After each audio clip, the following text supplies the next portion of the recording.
وہ سوئے لالا سار پھرتے ہیں، تیرے دن اے بہار پھرتے ہیں۔ اس شعر میں امام عشق و محبت حضرت رضا بریلوی رحمۃ اللہ تعالی علیہ اپنے آقا و مولا صلی اللہ علیہ وآلہ وسلم کی جلوہ گری اور کرم نوازی کا ذکر فرما رہے ہیں، اور موسم بہار کو مخاطب کر کے فرماتے ہیں کہ اے بہار، باغ عالم کی بہار کی جان، پیارے آقا و مولا صلی اللہ علیہ وآلہ وسلم لالا زار یعنی چمن کی طرف متوجہ ہو رہے ہیں۔ لہٰذا اے بہار، تجھے شادمانی اور مبارکبادی ہو کہ اب تیرے اچھے دن آ رہے ہیں۔ اس شعر میں حضرت رضا بریلوی رحمۃ اللہ تعالی علیہ نے پھرتے ہیں کا جملہ 2 مرتبہ استعمال فرمایا ہے، لیکن دونوں مرتبہ کے معنی اور مطالب الگ الگ ہیں۔ پہلی مرتبہ متوجہ ہونا کے معنی میں اور دوسری مرتبہ اچھے دن آنا کے معنی میں ہے۔ یہ شعر جس نعت کا مطلع ہے وہ آپ نے تغزل کے انداز میں اور بہت چھوٹی بہر میں لکھی ہے۔ جو حضرات فن شاعری سے دلچسپی رکھتے ہیں وہ اچھی طرح واقف ہوں گے کہ غزل کے اشعار چھوٹی بہر میں لکھنا بہت مشکل مرحلہ ہے۔ تختی کے اصول کے مطابق چھوٹی بہار میں الفاظ کے اوزان کی رعایت کرتے ہوئے موضوع الفاظ کی بندش اور ساتھ میں ردیف و قافیہ کا تناسب قائم رکھنا بہت ہی کٹھن و مشکل ہوتا ہے۔ حضرت رضا بریلوی رحمۃ اللہ تعالی علیہ کی لکھی ہوئی یہ نعت اردو ادب کی شاہراہ کا آفاق شاعری جناب داغ دہلوی نے جب دیکھی تو داغ صاحب بھی اش اش پکار اٹھے اور ان کی زبان سے بے سختہ یہ الفاظ نکل پڑے کہ تعجب کی بات ہے کہ مولانا احمد رضا بریلوی ایک مولوی ہونے کے باوجود چھوٹی بہار میں اتنی اچھی نعتیہ شاعری کر لیتے ہیں۔ حضرت رضا بریلوی رحمۃ اللہ تعالی علیہ کی نعتیہ شاعری سے جناب داغ دہلوی اتنے متاثر ہوئے کہ انہوں نے ایک شعر حضرت رضا کے تعلق سے کہا کہ ملک سخن کی شاہی تم کو رضا مسلم، جس سمت آ گئے ہو سکے بٹھا دیے ہیں۔ مذکورہ شعر کو حضرت رضا بریلوی نے اپنی نعت میں ان کی مہک نے دل کے غنچے کھلا دیے ہیں، جس راہ چل گئے ہیں کوچے بسا دیے ہیں میں مقطع کے طور پر شامل فرما لیا ہے، اور حضرت رضا بریلوی فرماتے ہیں کہ وہ سوئے لالا زار پھرتے ہیں۔ یہاں لالا زار سے مراد باغ، چمن، گلزار یا وہ کھیت ہے جس میں لالا کے پھول اور بیل بوٹے ہوں۔ علاوہ ازیں لالا زار سے باغ عالم، کائنات یا چمن دنیا بھی مراد لیے جا سکتے ہیں، کیونکہ کائنات میں جو نور و رونق، جو چمک دمک، جو روشنی، جو بہار، جو چہل پہل، جو خوشحالی ہے وہ تمام حضور اقدس صلی اللہ علیہ وآلہ وسلم کے طفیل ہے۔ جیسا کہ دیگر اشعار کی تشریحات میں ذکر ہوا کہ حضور نبی رحمت صلی اللہ علیہ وآلہ وسلم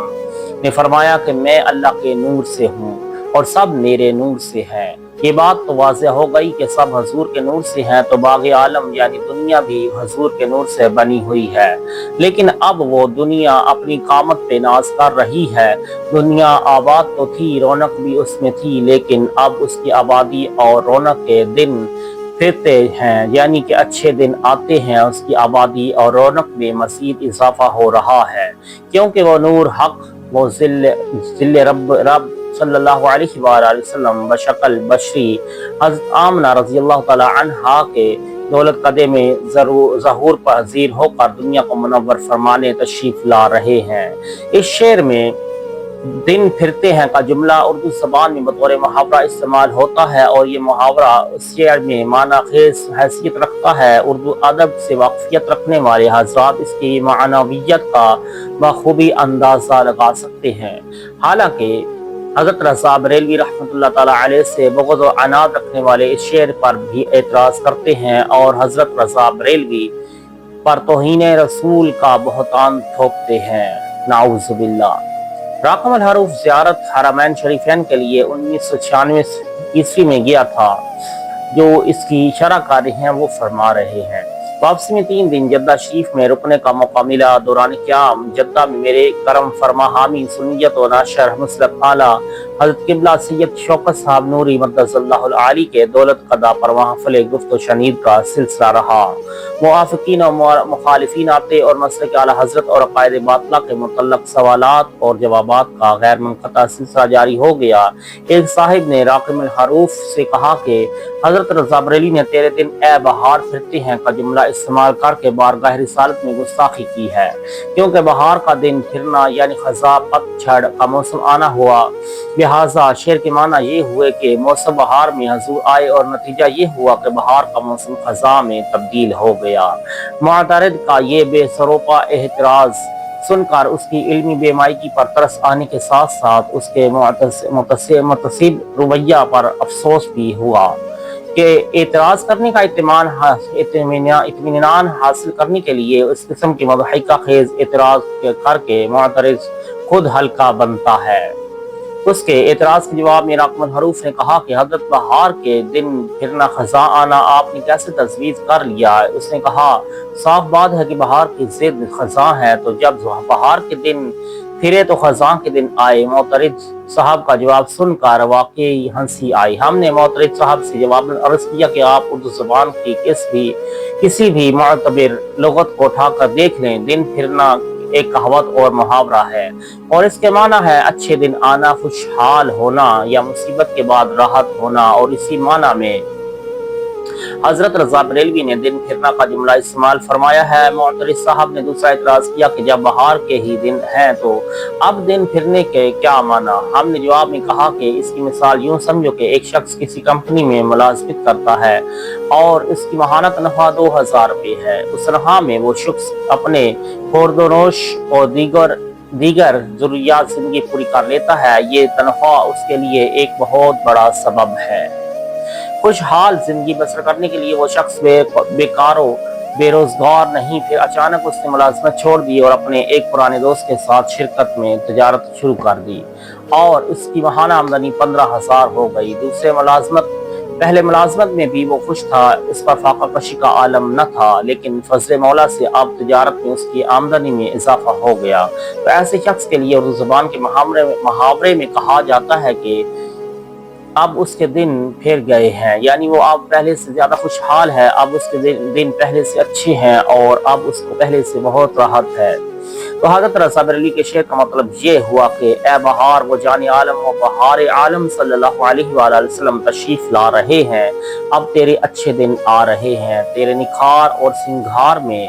اضافہ ہوگا، تیرا حسن و جمال دو بالا اور دو چند ہوگا، تیری رونق میں مزید ترقی ہوگی، اب تو پہلے سے بھی خوشنما و خوشحال ہو جائے گا۔ اب آپ ہی فرمائیے کہ اس شعر میں حضرت رضا بریلوی نے بارگاہ رسالت کی توہین و تنقیص کی ہے یا تعریف و تحسین کی ہے؟ اس وضاحت کے بعد اعتراض کرنے والے کو اطمینان ہو گیا اور انہوں نے حضرت رضا بریلوی رحمۃ اللہ تعالی علیہ کی عظمت کا اعتراف کیا۔ حضرت رضا بریلوی رحمۃ اللہ تعالی علیہ کے مذکورہ والا شعر کا مصرع ثانی تیرے دن اے بہار پھرتے ہیں کی تشریح میں کتب احادیث سے سینکڑوں واقعات پیش کیے جا سکتے ہیں کہ حضور اقدس صلی اللہ علیہ وآلہ وسلم کی تشریف آوری اور آپ کی توجہ و عنایت سے اجڑے ہوئے دل و مقامات آباد ہو گئے، ریگستان کے آپ کے قدموں کی برکت سے نخلستان بن گئے، خزاں بہار میں تبدیل ہو گئی اور بہار بھی پر بہار ہو گئی۔ ان تمام واقعات کو یہاں بیان کرنا ممکن نہیں۔ حضرت حلیمہ سعدیہ رضی اللہ تعالی عنہا جو حضور صلی اللہ علیہ وآلہ وسلم کی مرضیعہ یعنی دودھ پلانے والی اور رضائی والدہ محترمہ ہیں، ان کا بیان اسحاق ابن راہویہ، ابو یعلا طبرانی بحقی، ابو نعیم اور ابن ساکر نے عبداللہ بن جعفر ابی طالب کی سند سے روایت کیا ہے۔ آپ فرماتی ہیں کہ ہمارے علاقے بنی سعد میں سخت خشکسالی تھی، ہمارے علاقے کی عورتیں مکہ معظمہ سے دودھ پلانے کے لیے بچوں کو لاتی اور دودھ پلانے کا جو معاوضہ ملتا اسی سے اپنی ضروریات زندگی کا گزارا کرتی۔ میں بھی ان عورتوں کے ساتھ مکہ معظمہ گئی اور میری خوش قسمت سے حضور اقدس صلی اللہ علیہ وآلہ وسلم کو دودھ پلانے کا مجھے شرف حاصل ہوا۔